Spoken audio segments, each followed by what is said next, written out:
The day was July the 3rd, and it was bright, sunny, just a beautiful blue sky. And we took off with 2 canoes to go across what was called at that time, it was kind of like Drummond Island, there's a bay there. And as we came across, not a cloud in the sky, just absolutely beautiful. And then all of a sudden you saw on like the eastern horizon this huge black cloud. I mean, it was huge. It came over into the bay area and then boom, it just went just crazy. I mean, all of a sudden we had wind, we had waves, from 3 to 6 foot waves. And of course it capsized the little canoe. And I can remember our one canoe just got tossed like a toothpick just across the wind. And all of a sudden that bright, beautiful day turned into a very violent day. We had to last through the night. There were no ships that came through there. And as the storm stopped, the tide took us away from Drummond. And it pulled us into a place called Cockburn Island. So through the night, I had to last, and so did my friends. The storm actually took 2 of them into the waves, and they succumbed to the later stages of hypothermia. Up in Lake Ann, I worked with 3 people in the summer of 1980, and that was Dwight Hirschberger. And Dwight was an English teacher, 27 years old, out of Jackson, Michigan. He was in his 4th year teaching. And Sally Kuhn actually went to school with me. She was a junior at Grand Rapids College, and she was probably going to go into full-time missions. And then Mark Taube was actually one of Dwight's students who came up that year to work with us, and he was going to go into more of the mechanical engineering. Sally, the elements take over her, and she's not very coherent, and she lets go of the canoe and just drifts into the darkness during the night.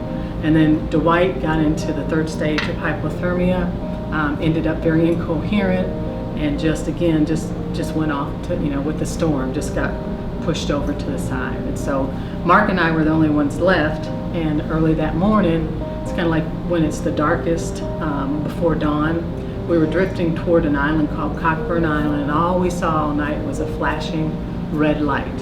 And on the red light, we thought maybe there would have been a lighthouse in there, but later on I learned that it wasn't. And so Mark and I were the only ones in the canoe.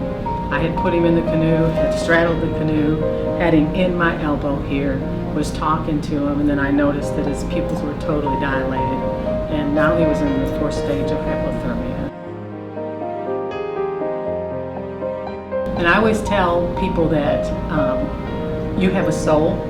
And I remember that night on the water, there was nothing warm. And when he passed away, I could feel a warmth hit my chest as his soul rose to be with the Lord.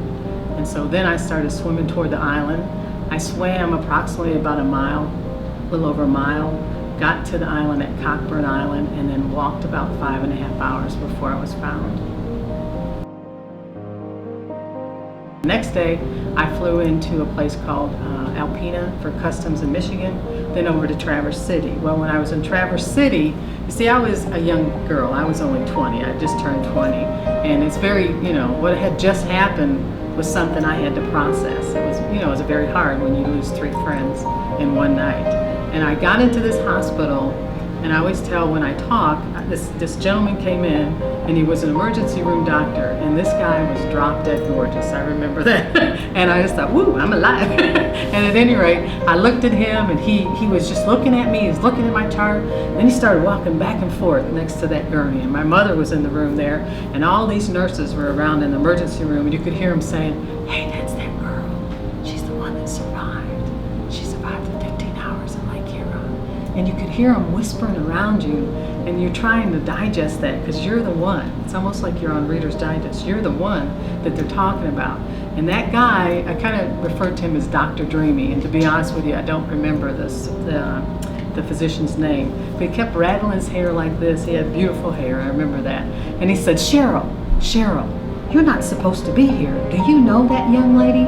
You were supposed to have died 2 nights ago on Lake Huron. You're not supposed to be here. And he kept walking back and forth. And to be honest with you, it was kind of getting underneath my skin because I was like, my goodness, I'm exhausted here. Remember my mom got up and she started walking toward me, and I finally had enough. He just kept looking like, my gosh, this is 49 degrees. You should have died, young lady in the hospital. He's like, you shouldn't be in this hospital. You should have died in Lake Huron. And finally I said, Doc, I said, no offense, but I'm sure glad you're not in charge. And he said, Cheryl, he said, I am really sorry. He said, I don't mean to offend you, young lady. He said, but you don't have a clue. He said, you'd have to understand something. He said, in the scientific books, there's no reason you should still be living and breathing on this earth. You should have died. People do not last in 15 hours in 49-degree water.